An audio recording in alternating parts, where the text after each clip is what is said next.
au moment où Gentili Ngobila azako sala volonté, il y a UDPS, volonté à Jean-Marc Kaboundou, c'est pourquoi on a que akoye ba kotika na ngwende na ye plus longtemps que possible. Donc donne la bango eza yangwana. Ko pesa donc ko déranger kamususu, ko empiéter voire même oyebi des journalistes eza grave. Ceux qui doivent continuer à lire oyo mboka etombo maté. Toza ensemble, je pense aux au courant. Au moins voir même bandeko baza ngambo ya IDPS baza ko réclamer à tout moment que bisala ezate depuis balaka bango. Misala ezate eloko moko te au moins ba geste ya gestion ya mboka eza malamu mingi te. Yango souci na biso ezaki avant to ke na maponami. Te ba kwa senir cadre électoral o ba bengi seni. Yango o mona ke ba marche eza ko salama à tout moment pour apporter la solution quant à cette situation. Na lobby au moni ba kamba kamboka na ba discours ya pour endormir population te. Il y a espoir te. Te kochaka malobate. Kochaka malobate très cher. Bakamba kamboka na ba réserve, na oezo monana, na ba réalité. Mais au moment où tozo continuer na Koko Sama, c'est grave. Koko Sama là c'est justement pour apaiser mitema ba congolais. Mais au moment où au fur et à mesure société za komata bambu les autres bakisama, batu ba comme éveillé. Ne pensez pas que les Congolais retirent la mesure wana lolenge batika la oko savango que Jésus revient bientôt jusqu'à ce jour à Komakate que batika toujours une espérance wana te.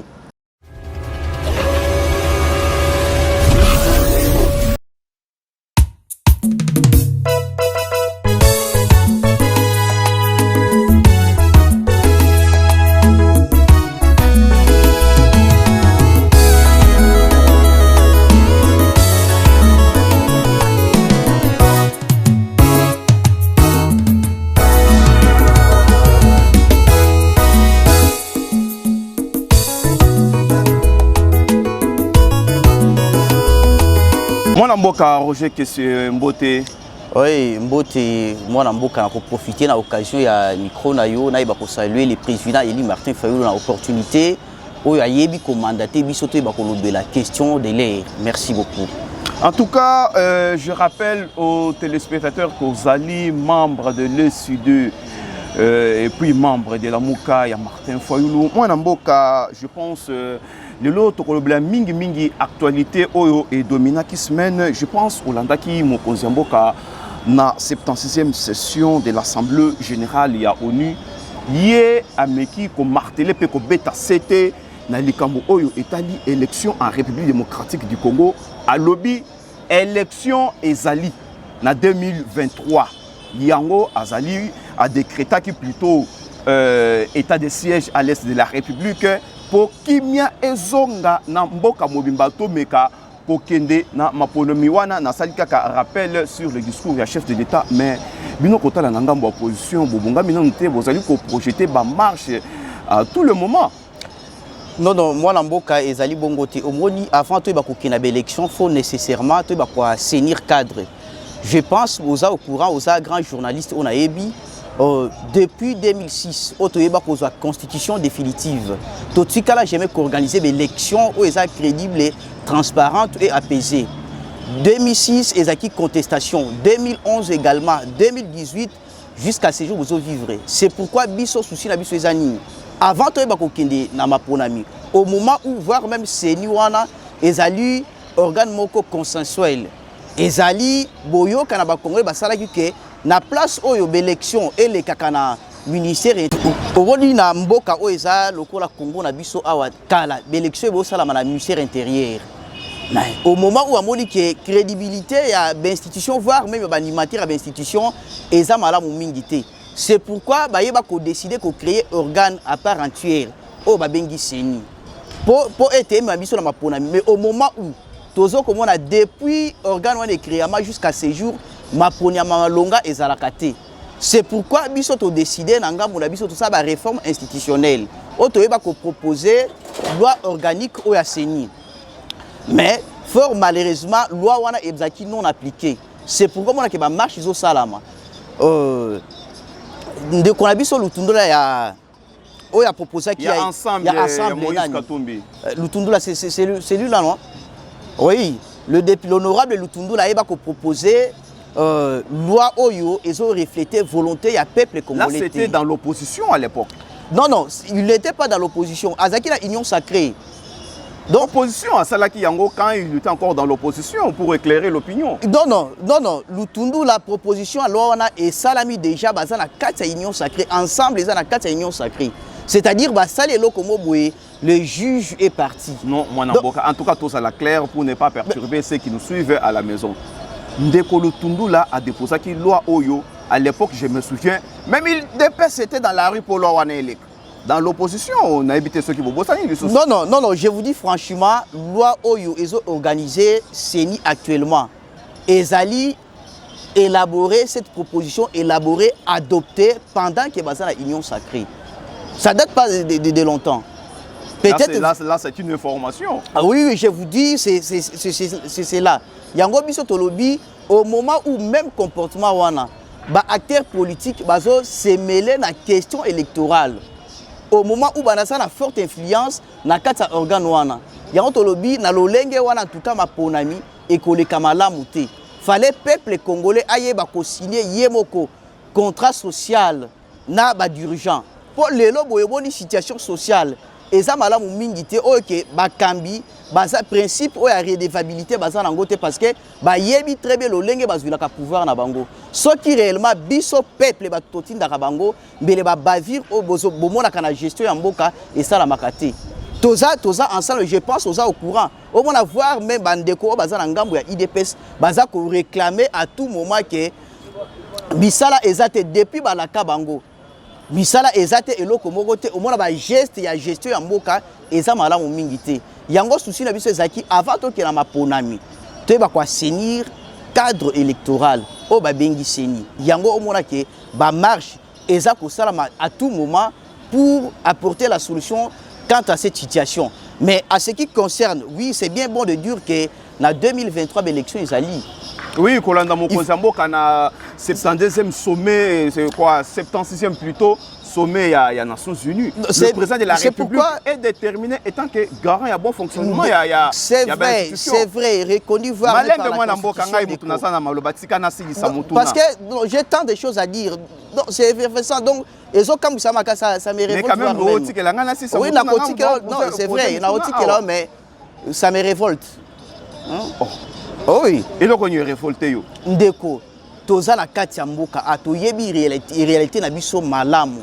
Bino bokasi na ku o esengaka na élection avec les temps qui nous reste. Ata mbongo moko teza débloqué pour na élection na. Oza sir l'élection en 2023 ezali. Bobo ça na 3 milliards et à réserve ça na banque centrale. Rien du tout papa, rien du tout. 3 milliards et à réserve. Mbongo wana ezali pour na satisfaction. Il y a intérêt à un politique. Prévané, le loboye, tout le monde va dire belé makasi. Soit disant, il faut nécessairement appeler ça député dans la raison moko et ça valable. Mboso Oazaki Oazali, président de l'Assemblée nationale, abimi la discours na ye, ya kolobake te ba député ba non,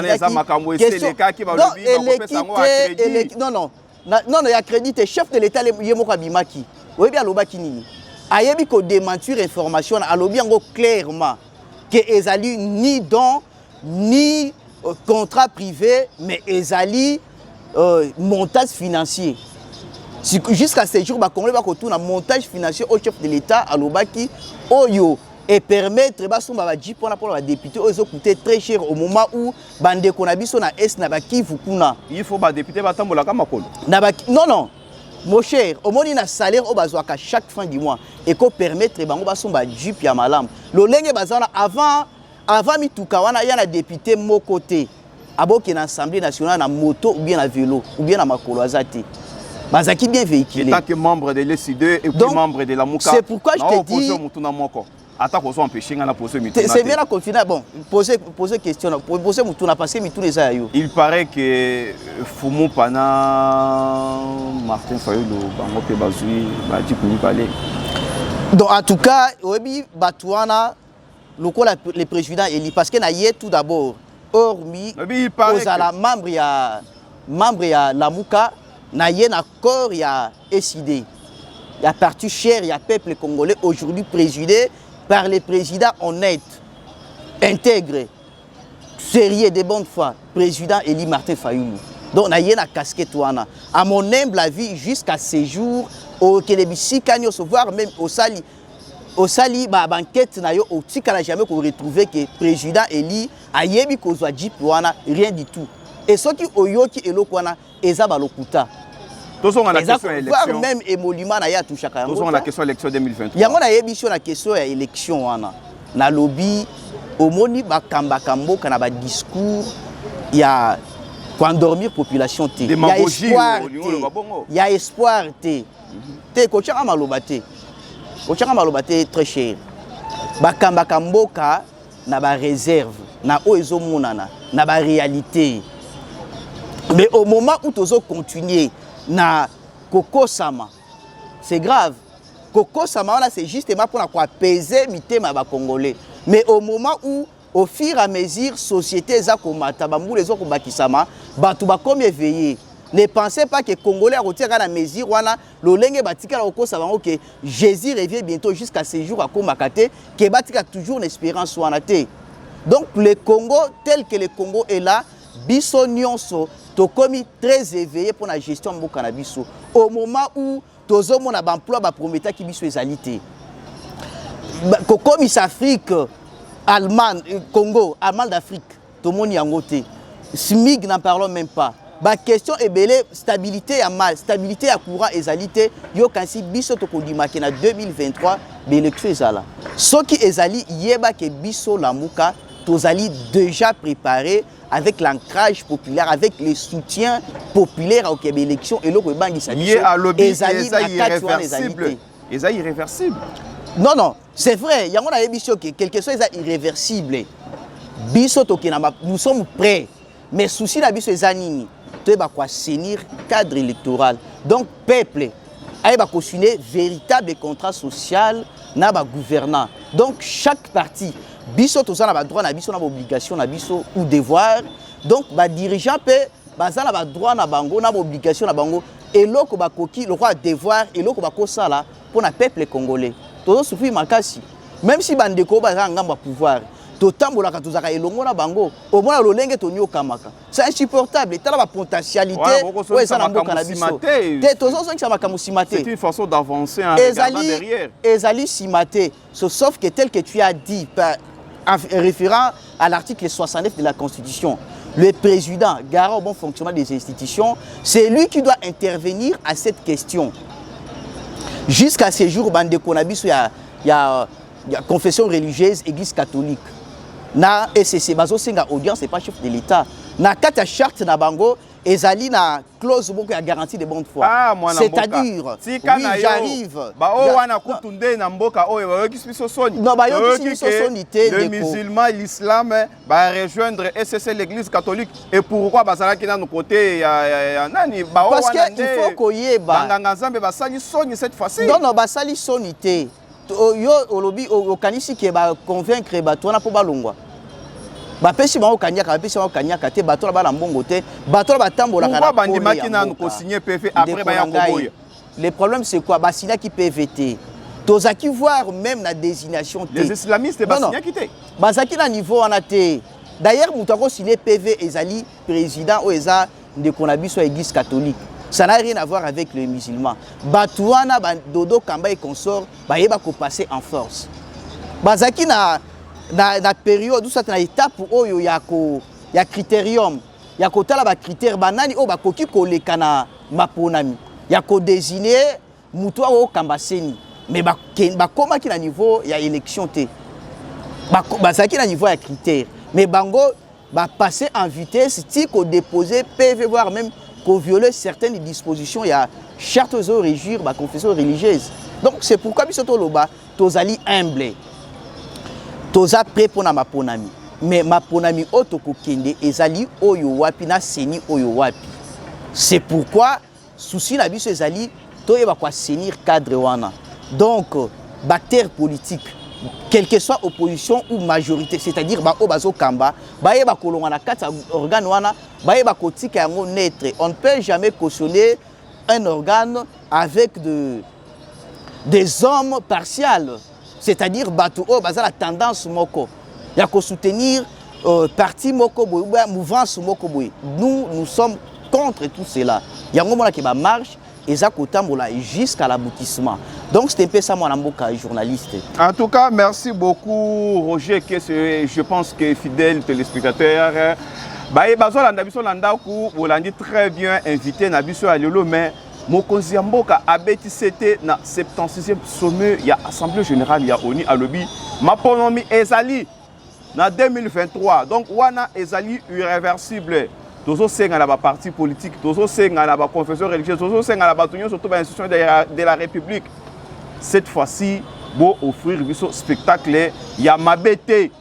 Bo bongisa makamuto lingi susu kufote makila etangate na mboka oyo batu bakufi mingi pona maye matali politique. Moi na mboka Roger que c'est tout soko bakaka na émission na biso, je pense Olanda ki Mikolo Miwuti koleka awa vandalisation, il y a siège, il y a SID et pas il y a bande qu'on a biso oyo ba sala qui marche na bango au courant de la semaine na concernant une image avec la technique de Joël Ngabou comme ça, on revient après, vous allez commenter.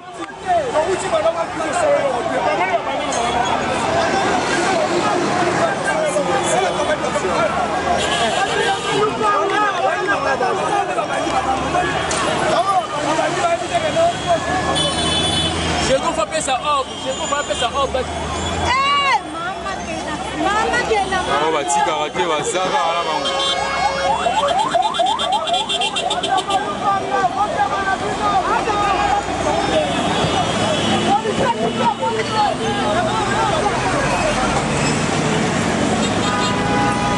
Papa, Bobo.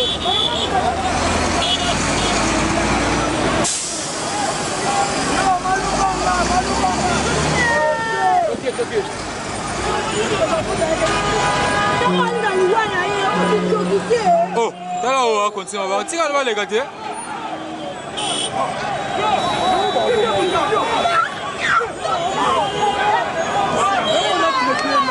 On a trippé nous là non.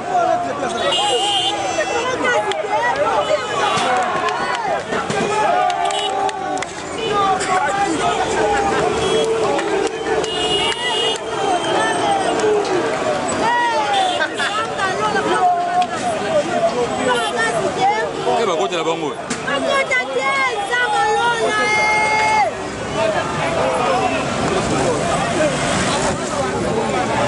La police est ça. De payer pour la police.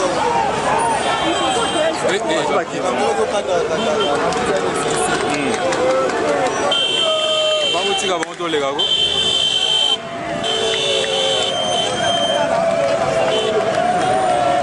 Madame doit avoir le hôtel. Sur la presse, nous sommes au tournoi, tout comme ça.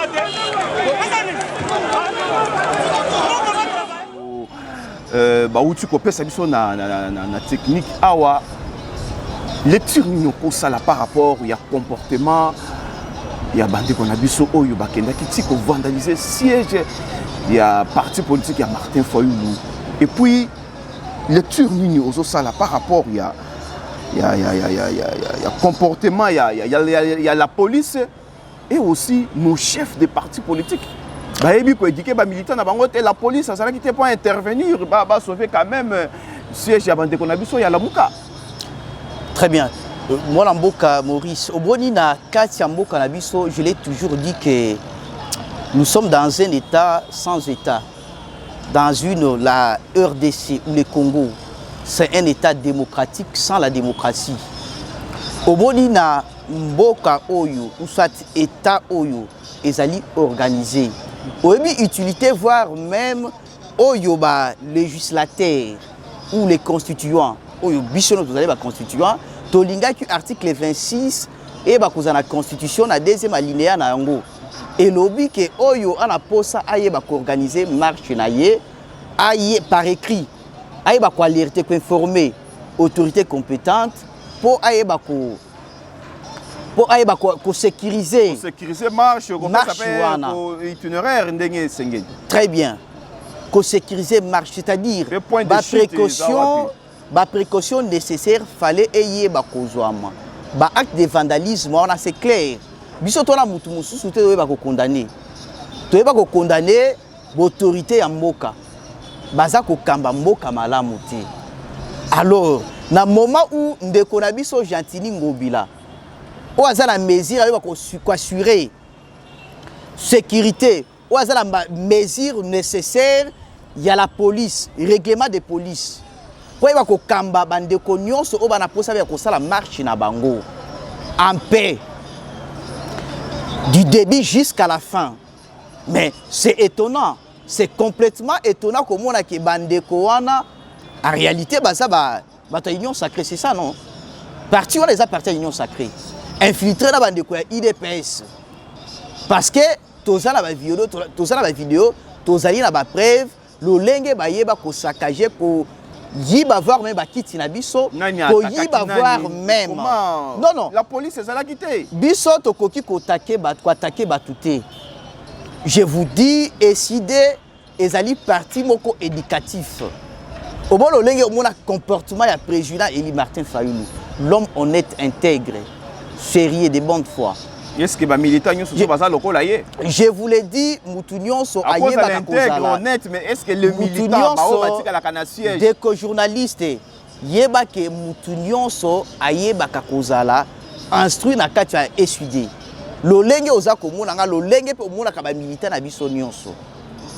Bango batikala jamais ko banda bandeko oyo ko tumbola bandeko oyo bazo sala ba marche na bango pacifique soi-disant.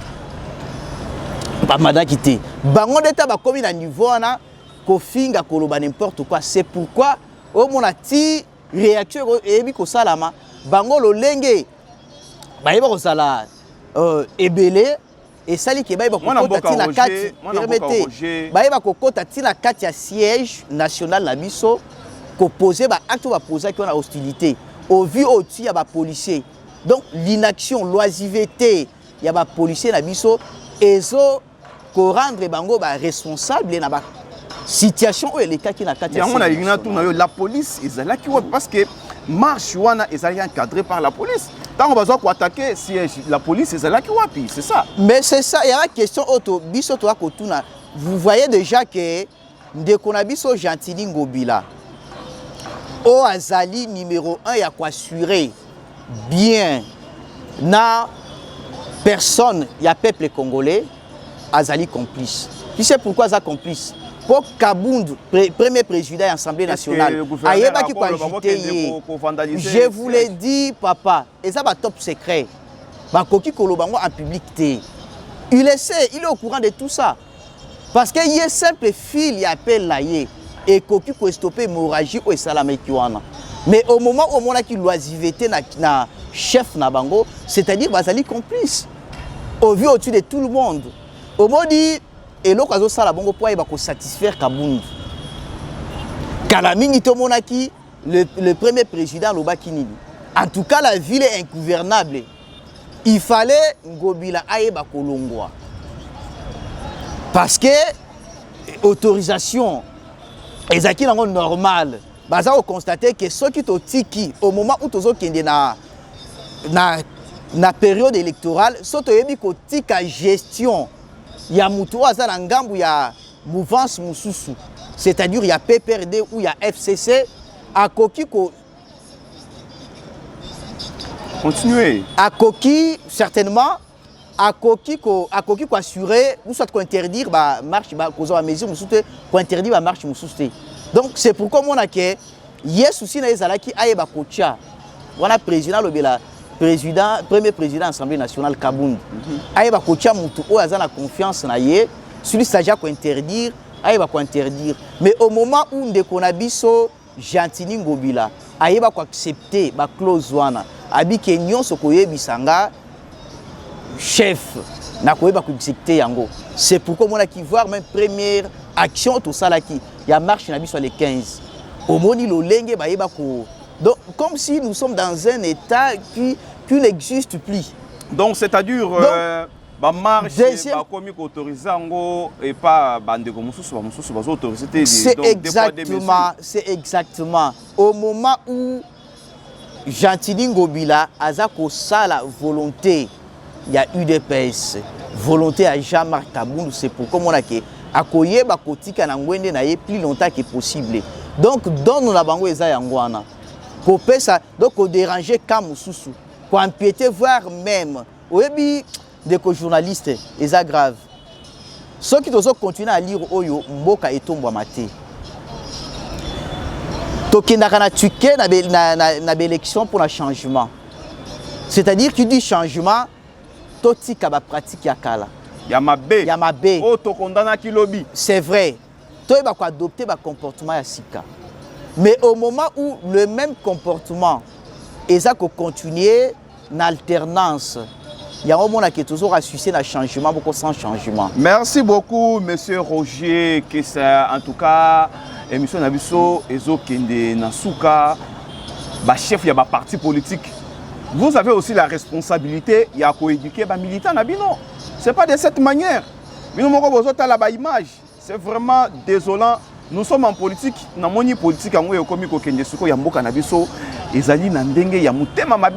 un siège, il y a un parti politique comme ça. Ezali malamute moi namboka toko chité na émission nabiso marche ya le 29 na uti kolanda moi namboka monsieur Penge oya azali membre ya la muka lelo sur les ondes de Top Congo à lobby banda ba comment mukanda pour na le 29 ba répondre binoté est-ce que ba autoriser bino Jesus et puis marche à la fois passée vous ça l'a quitté est-ce que oh le peuple a répondre na appel na bino Obodi des journalistes essuidé la muka ezali machine ya omona ke batu ebele makasi bazo ki mambangu pour ba ko signer ba contrat d'adhésion na bango ba ko signer acte d'engagement aussi ça va émission c'est ça.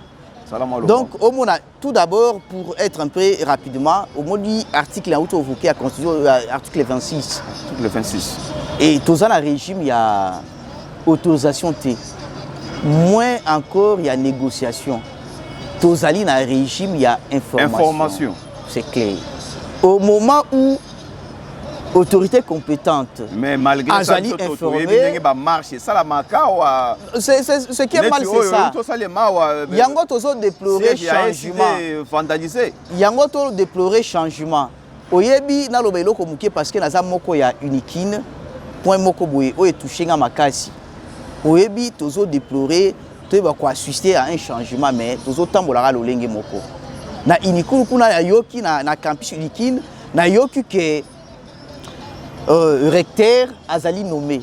Pourtant, depuis la revendication du professeur souci na bango ezalaka, recteur ayeba kozala sous nommé te, ayeba kozala élu. Là vous interpellez Moïndo Nzangi. C'est grave, c'est grave. Mais tous autres continuent dans le même comportement. Eza kitoko mingité, ezali mabe makasi. Yango omona ke voir même aux questions politiques. Biso peuple ou les dirigeants ensemble tout va changer. Tant tout va koto samibeko. Au moment où régime où prôné état de droit, ils ont respect à ba texte. Action nyonso et ba ko refléter volonté textuelle. Au moment où volonté, c'est-à-dire les 29 autorisations ou pas vous êtes dans la rue. Mais biso tozali ezali pambate ba yebi ko benga biso ba résistant. Tozali ba résistants. Oh, vous n'êtes pas dans l'opposition. Nous sommes les, je vous l'ai dit, nous sommes les résistants. Quel que soit au moment où Bibeko Yambo Cannabiso et lobby, Tozali na régime, il y a information et autorité Azali déjà saisie par écrit. Accusé de réception ou pas, notification ou pas, il y a que les 29 biso tokozanzela la police a empêché peuple ayeba kozana soutien na biso toyebi lolenge population na biso elingaka le président Edi Martin Fayulu moi na mboka kota la peuple ngo pe on dirait c'est alemba qui ba marche peuple a coquille jamais 37 ans dans l'opposition il y a marche peuple a lembi marche peuple a coquille jamais peuple a coquille jamais kolemba marche parce qu'ils allaient voie démocratique. Ils allaient peut-être quelques peu de gens au baza koloba pour décourager bango. Parce que ceux qui, même au télé la grande révolution américaine, française et consorts, ils allaient question à marche. Ils ont peuple ndé ayeba côté mais pour revendiquer sort na ye. Ceux qui y moko alali makamupe kolala. Au moins que dictature et va installer davantage na kati mboka na biso. Donc c'est pourquoi peuple wana azali debout jusqu'à preuve du contraire pour contrecarrer action nyonso ya mabe. Marche ça na chambo ko banda pe marche na Gombe. Donc voilà les top secret. Et ça en fait, et ça le lenge biso to yebi ko décider ba ko yebi côté boko manipuler ba facilement. Non. Très cher journaliste. Kolingate na maloba na yo ba ko diminuer catégorie à population. Ne dis pas que bango baza éveillé, c'est pourquoi tu es pas bandela kuna. Non, ne dis pas ça. Mais pourquoi bopona kana cham? Mais c'est clair, boulevard oyo ezali ya munene makasi reconnu, ezali boulevard Lumumba. Yango mona ke to bandela kuna to boza ebele to yeko chité. Non. Toza ebele na biso tozali na Congo mobimba. Tozali na Tchangouté, tozali na capitalité. Merci beaucoup Roger, que c'est membre de l'SUD de Martin Fayoulou, je pense Tokomi Nasuka ya émission Nabiso le 29 la Mouka a lobby autorisation ou pas bango bazali nanzela monsieur le gouverneur salapo au sécuriser Batou et longo na la police je pense au côté la caméra ya Joël Ngabou Popé Samalobano ya Suka to si sa émission à lelo. Merci ndeko journaliste en opportunité na yo na saluer voire même équipe technique na yo na opportunité oyo bayebi kopé ça SID en général et Roger Kessé en particulier na bengi ba congolais nyonso les 29 quelle que soit opposition quelle que soit majorité baye ba kozala na nzela le 29 pour na ko contrecarrer action nyonso oya mabe ba promesse ya lokuta makambu nyonso mabe ezo salama enrichissement illicite o ezo salama en politique na biso pour être mboka na biso e ba kotambola peuple congolais nyonso ba ko vivre saveur ya vie na ye na mokili oyo to yaki kotika mutute. Donc politique azawana pour l'intérêt général au moment où toza ko mona intérêt privé eza ko primer alors congolais yeba ko prendre destin en main pour que yeba ko contrecarrer action nyonso mabe contre mutu nyonso azo pouvoir soit azo exercer yango na lolenga mabe na violation ba disposition constitutionnelle yeba ko contrecarrer yango tel que l'article 64 de la constitution et yebi ko pesa biso ndingisa. Merci beaucoup mwana mboka. Merci beaucoup mwana mboka. En tout cas tokomi na suka ya émission na biso. Derrière la caméra, c'était Joël Ngabou Bob Kokissa et je salue Aristote Lenzo, l'enfant terrible, sans oublier notre DG Rémi Kibassa qui vient de faire son retour, monsieur le DG. Bienvenue chez nous.